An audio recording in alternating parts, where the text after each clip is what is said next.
السلام علیکم ورحمۃ اللہ وبرکاتہ۔ محترم دوستو، پہلے آپ اس لڑکی کا ویڈیو دیکھیے۔ مدرسے میں کیا پڑھایا جاتا ہے آپ انہی سے سنو جو مدرسے میں پڑھے ہیں، ورنہ میں کچھ بولوں گی تو وواد ہو جائے گا بھائی۔ ٹھیک ہے، آپ دیکھو یہ video. Let me tell you one thing, مدرسے میں کیونکہ میں نے بھی پڑھا ہوا قرآن حفظ کیا ہوا ہے، ہوتا کیا تھا، قاری صاحب کے درمیان جو قاری صاحب ہوتے تھے نا، ان کے درمیان کمپٹیشن لگتا تھا کہ کون زیادہ کریٹیوٹی سے مار سکتا ہے۔ I am not کیڈنگ۔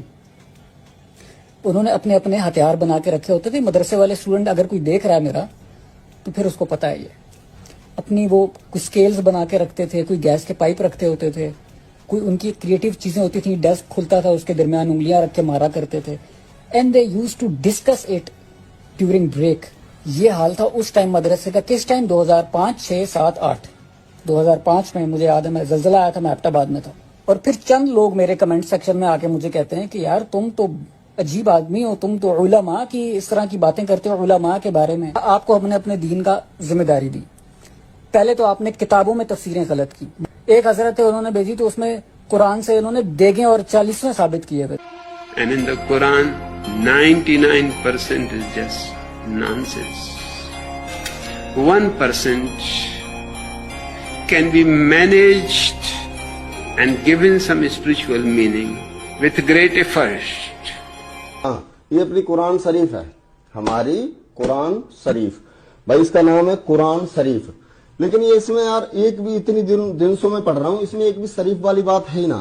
مجھے ایسا لگتا ہے کہ اگر آپ کو آتنکوادی بننا ہے تو آپ کو یہ ضرور پڑھنی چاہیے، بہت ضروری ہے آپ کو آتنکوادی بننے کے لیے، پڑھنے کے لیے۔ اور اس کے لیے مجھے افسوس کی بات ہے کہ بھارت سرکار مدرسے چلوا رہی ہے اس کو پڑھانے کے لیے کہ اس کو پڑھ کے ہی آتنکوادی بنتا ہے۔ اس میں یہ تک لکھا ہے کہ جس دیش میں تم رہ رہے ہو، اگر تم کم سنکھیا میں ہو تو وہاں پہ آرام سے رہیے، پہلے سنکھیا بڑھائیے، اس کے بعد اس کا تختہ پلٹ کر دیجئے۔ 7 سال کی بچی میں اگر اپنی بیگم دکھ جائے نا تو وجہ پتا کیا ہے؟ یو ہے، جیسے محمد کو دکھی تھی۔ یہ مذہب کی مطلب ایسی کتاب کون سی ہے جس میں آتنکوادی بنانے کی پوری ٹریننگ دی جا رہی، دیش دروہی بنانے کی پوری ٹریننگ دی جا رہی؟ اس میں صاف صاف لکھا ہے کہ اسلام میں کسی دیش کا قانون ماننا سراسر مذہب کے خلاف ہے اور وہ کیا بولتے ہیں، ناپاک ہے۔ یہ ریپلائی ہے ڈے 39 اور ڈے 40 کے ویڈیو میں، جس میں حلال اکانومی کے بارے میں نے بہت اچھے سے بتایا تھا کہ کیسے پیرلل اکانومی چل رہی ہے، جس سے ہمارے دیش میں کیا کیا خطرہ ہو سکتا ہے آگے۔ اور ایک ایک چیز جیسے یو پی سرکار نے بند کیا تو کچھ نہ کچھ تو ریزن ہوگا نا بھائی، وہ کیسے حلال سرٹیفیکیشن والی چیزوں کو بند کر دیا انہوں نے، تو ریزن سمجھو۔ ایسے ہی کسی کے بھیڑ چال جس کو کہتے ہیں نا، کسی کے پیچھے مت بھاگو، خود سمجھو، خود ریسرچ کرو۔ اور جتنے بھی لوگوں نے انفالو کیا ہے اس ویڈیو کو دیکھ کے، اچھی بات ہے، دیش دروہیوں کے لیے یہاں پہ جگہ نہیں ہے۔ میں ہمیشہ سچ بولوں گی، میں کسی پارٹی کے سائڈ سے تو کبھی نہیں بولنے والی ہوں۔ تو دوستو، آپ نے اس کا ویڈیو دیکھ لیا۔ اول تو میں اس سے کہنا چاہتا ہوں کہ جس آدمی کا آپ نے مدرسے کے بچہ، مدرسے کا طلبہ ذکر کر کے اس کا ویڈیو ڈالا ہے، کیا پتہ اس کا کیا پروف ہے کہ وہ مدرسے کا طلبہ ہے یا مدرسے کا طلبہ نہیں ہے۔ اگر ہے بھی تو ایک آدمی کا ذکر کر کے یہ کہنا کہ سراسر سب مدرسے کے اندر یہی ہوتا ہے، یہ بالکل غلط ہے۔ جیسا کہ میں کسی ایک مندر کے بابا کا ذکر کر کے یہ کہوں کہ یہ غلط کام کرتا ہے، یہ برے کام کے اندر پھنسا ہوا ہے، تو میں یہ کہہ سکتا ہوں کہ سارے مندروں کے اندر یہی کام ہوتا ہے؟ تو اس طرح جج کرنا غلطی ہوگی۔ تو ایک آدمی کی بات سن کر یہ کہنا کہ سارے مدرسے کے اندر یہی ہوتا ہے تو یہ سراسر غلط ہے، کیونکہ میں نے بھی مدرسے کے اندر پڑھا ہے، لیکن ہم نے تو کبھی کسی استاد کو کمپٹیشن کرتے ہوئے نہیں دیکھا کہ ہم نے آج اتنا مارا بچوں کو، ہم نے اس طریقے سے مارا، ہم نے اس طریقے سے مارا، اور یہ کہہ رہا ہے کہ ہتھیار رکھتے ہیں مدرسے کے اندر مارنے کے لیے۔ کیا ہتھیار رکھتے ہیں مدرسے کے اندر مارنے کے لیے؟ تو ایسا کچھ نہیں ہے، یہ سراسر غلط ہے۔ کسی بھی مدرسے کے اندر بے فضول میں بچوں کو مارا ہی نہیں جاتا، وہاں پر صرف قرآن پڑھایا جاتا ہے، دین کی باتیں پڑھائی جاتی ہے۔ اگر کوئی شرارت کرتا ہے، سبق یاد نہیں کرتا، اسی پر مارا جاتا ہے۔ اور ایک آدمی کا ذکر کیا ہے، ایک بوڑھا شخص ہے، معلوم نہیں اس ویڈیو کے اندر وہ کہہ رہا ہے کہ قرآن کے اندر 99% جو ہے غلطی ہے، اس میں 1% جو ہے صحیح ہے، وہ بھی بہت جانچ پرکھ کرنے کے بعد جو ہے وہ صحیح بتا رہے ہیں۔ میرے دوستو، قرآن کے اندر 100% صحیح ہے، اس کے اندر ایک بھی غلطی نہیں ہے۔ تم جیسے لوگوں کے بول دینے سے تھوڑی ہو جائے گا غلطی۔ جس کی کتاب ہے، جن لوگوں پر کتاب نازل اور جو اس کو پڑھتے ہیں وہی اس کو سمجھتے ہیں۔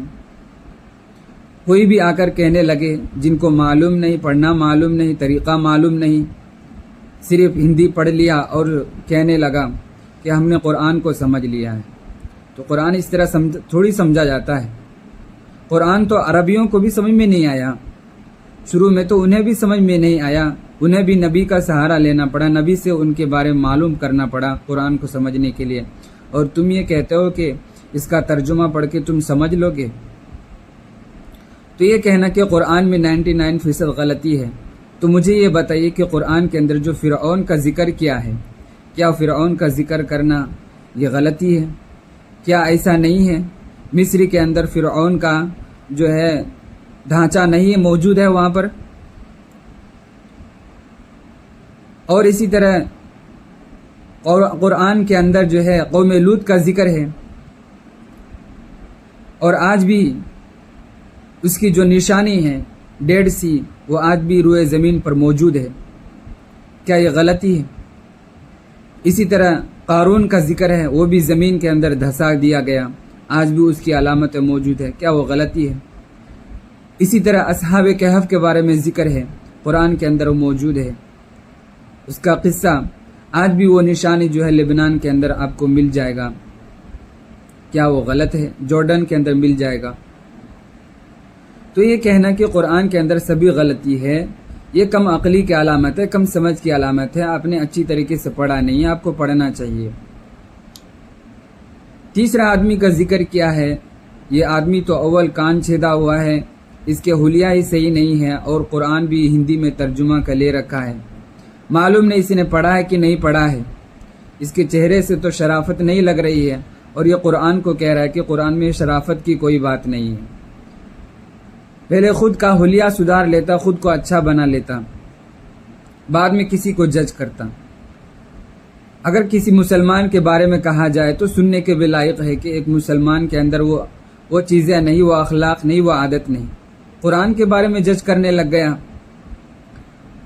جو کہ ہرگز درست نہیں ہے۔ یہ کہہ رہا قرآن شریف اس کو کہتے ہیں، لیکن اس میں شرافت کی کوئی بات نہیں۔ تو ہی بتا دیجئے کہ شرافت کی کیا بات نہیں اس کے اندر ہے، اس کے اندر کیا ہے، تم کو کیا ملا اس کے اندر شرارت کی بات؟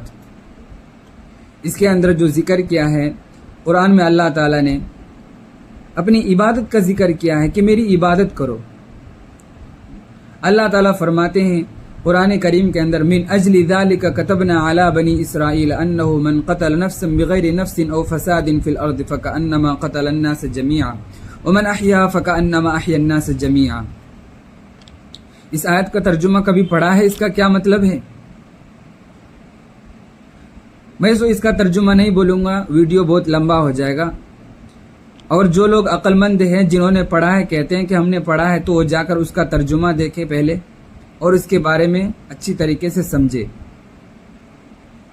اور اللہ تعالیٰ نے قرآن کریم میں بارہا جو ہے ذکر کیا ہے کہ غریبوں کی، لاچاروں کی مدد کرو، وَأَقِيمُوا الصَّلَاةَ وَآتُوا الزَّكَاةَ، قرآن کے اندر نماز قائم کرو، زکوٰۃ ادا کرو۔ زکوٰۃ کس لیے ادا کیا جاتا ہے؟ یہ غریبوں کی مدد کرنے کے لیے زکوٰۃ ادا کیا جاتا ہے، اس کی ہیلپ کرنے کے لیے زکوٰۃ ادا کیا جاتا ہے۔ اور صدقات و خیرات کرنے کا بھی قرآن کے اندر بہت ذکر ہے۔ لیس البر ان تولوا وجوهکم قبل المشرق والمغرب ولكن البر من آمن بالله واليوم الآخر والملائكة والكتاب والنبيين وآتى المال على حبه ذوي القربى واليتامى والمساكين وابن السبيل والسائلين وفي الرقاب۔ اس آیت کا کیا ترجمہ ہے؟ جا کے پڑھیں، یہاں پر خرچہ کرنے کے لیے کن کن لوگوں پر جو ہے قرآن نے خرچہ کرنے کی ترغیب دیا ہے۔ کیا کسی کی مدد کرنا، خرچہ کرنا، یتیموں کی مدد کرنا، مسکینوں کی مدد کرنا، اس پر خرچہ کرنا، یہ کیا سکھاتے؟ یہ شرافت کی بات نہیں ہے تو کیا ہے؟ کیا اس کے اندر جو ہے